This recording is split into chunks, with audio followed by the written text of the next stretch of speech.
and in July it was actually, even though it was only a few months away and I was completely out of shape, I had not ridden or anything, it was actually too early for me to get on the bike because I wanted to have this very specific idea of a 3-month peak.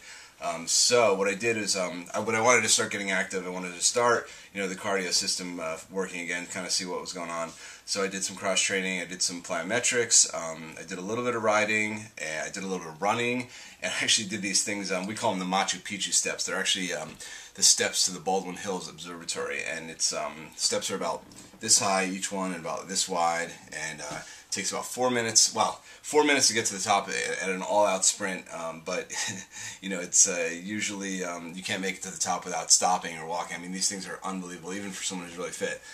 So I did those a couple times. Brutal workout. I think my best one I went up 3 times. So 3 times up a 4-minute set of steps, and you are pretty much cooked. So it was good for me. It was kind of like blowing out the pipes. Getting the dust out. Going right into something that intense like that is advantageous this far out because what I could do is get basically the best bang for my buck on this really hard kind of crazy workout, but also plenty of time to rest before I got into the more serious stuff. So this was just a chance for me to go really hard, really suffer a little bit, get my body used to the pain again, and still give myself plenty of time to rest and then get into the more specific training. So I made some notes here. A lot of this stuff it's like little codes that I have for myself that I've worked out over the years, but basically giving myself the information that I need, which is for these my average heart rate, the amount of time it took me to get to the top, and also the amount of time it took for my heart rate to go back down again. Those are basic things that I can look at and see. Not really so much how I'm getting fitter, but what's more important to me is as I start to get fatigued, how those numbers start to look, because you don't want to go too far past that fatigue point. You want to make sure that the quality of the workout stays high, and you keep going to a certain level of fatigue, but not to a level of fatigue that might take more than a week or 2 to get over. So that's what I'm looking for here when I'm making my little charts. Okay, so that was my cross training. The next thing I would call this base training, but it was kind of a modified base that I created for this particular program. Often in the winter, this is actually similar to what I would do in the winter, which would be long tempo rides. So maybe like I would do a 6-hour ride, and within that 6 hours I would do 2 hours in zone 3 at like 315 watts. So it's like just below the threshold. It's pretty hard, but it's 2 hours. It's a really good endurance workout. And that's not something necessarily that would translate to track, but for me that workout got me fitter than any other workout that I can imagine. It was done far enough outside of this race season so that because that zone 3 is not good for you. It's really not. It's not good. You have to be very careful about how much of that zone 3 you do, because it's not hard enough to be really considered race pace intensity, but it's hard enough that it's going to force you to have to recover, and it throws people off a lot. So, and most people, in my experience, actually do most of their riding in zone 3. They're always going a little bit too hard to be called recovery or endurance, and not quite hard enough to be top end. But so I used to do it in the off season for the road. I wanted to do it just so I could get some really good, this would kind of give me that fitness, maybe kick in some of the endurance, a little bit of the endurance that I've had over the course of my career. So that was one workout, and then the other workout I do during this phase is just a 30-second all-out sprint at highest possible cadence, highest possible intensity. There's no zones or anything because it's 30 seconds. And I don't know if you can see the numbers here, my power numbers. They're not too impressive. Because I never really was that 30-second power guy, but they're really not impressive because I'm so out of shape. I mean, this is me getting on the bike pretty much for the first time after a year. So that's to be expected, and that's actually one of the hard things with this program specifically is I'm not going to see any real race level numbers until I get real close to the event, and even at state championships 3 weeks before nationals, I'm really not going to know how close I am to where I need to be. I'll know where I am, but I'll be far away, and it's a little nerve-wracking to see, okay, my numbers are so far below what I know they can be, but it's all part of the program. If the numbers get there too quickly, you'll miss that really high peak.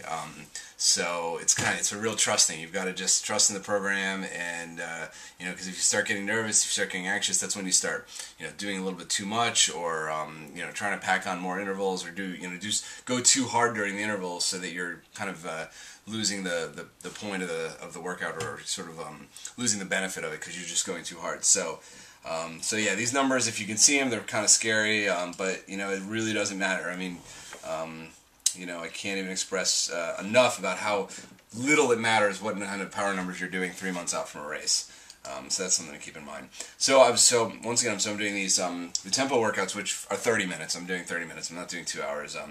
At basically the highest level that I can hold for 30 minutes.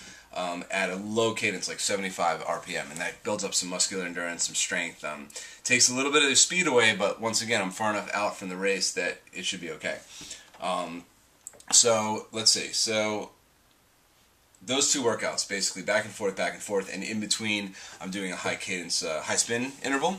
Which, if you know my writing or you've watched any of my videos, high spin is like the key to cycling in my book, and it's something that most people don't do. A high spin interval is it's done on a recovery day usually. It's you're in a very easy gear. There's almost no resistance on the pedals, and you're pedaling as fast as you. No, I'm sorry, you're not pedaling. You're pedaling at a rate that's just below the point where your hips start to rock back and forth, and you start to lose control of your pedal stroke. So most people, that's like 120 RPM. So what this day would look like for a normal rider would be 10 minutes on a flat road, easiest gear, trying to pedal smoothly at 120 RPM. So those are actually key workouts for this entire training program, because it's all about leg speed on the track. And that was one of the first things I noticed when I got back on the bike after almost a year, is my leg speed was gone and my fluidity was gone. I wasn't smooth. And the way you get smooth on a bike, and the way anyone can get smooth on a bike, is doing these high spin intervals. It takes maybe 10 minutes a week. It's done on a recovery day. It's not a hard workout. You can't do it on a group ride, just so you know. Like some people try to do, oh, it's an easy ride, I'll do my high spin. You got to kind of do it by yourself, or maybe with one training partner, so you can really focus on exactly what you're doing, and focus on that smooth high spin. So this happens over and over, where I get a rider says, oh, I did my high spin on the group ride, and I just know from experience you can't really do it. So the interesting thing about this program, to me, or one of the interesting things, is there's no endurance on it. And on the ride, road training, endurance was a pretty big part of it. And so you're trying to pack in your high intensity intervals and also get your solid endurance days. And you can do it, but you've got to have a pretty high level of fitness going into that to be able to get the really high intensity and still get the good endurance days. But fortunately for the track, I don't have to do really any endurance days, or at least that's my theory. I thought at first that I could go hard day, easy day, hard day, easy day, and then maybe do 2 cycles of that, take a couple days, then do another cycle, hard, easy, hard, easy, hard, easy, and then take that recovery week. So I thought at first that I could do that, because on road, normally a typical road week would go recovery day, intensity day, endurance day, recovery, endurance, intensity. So you're actually getting 3 days of intensity per week, plus 2 pretty big endurance days when I'm training for the road. So I'm thinking, okay, well, if I can handle that, 2 days in a row, I could certainly handle 1 day on,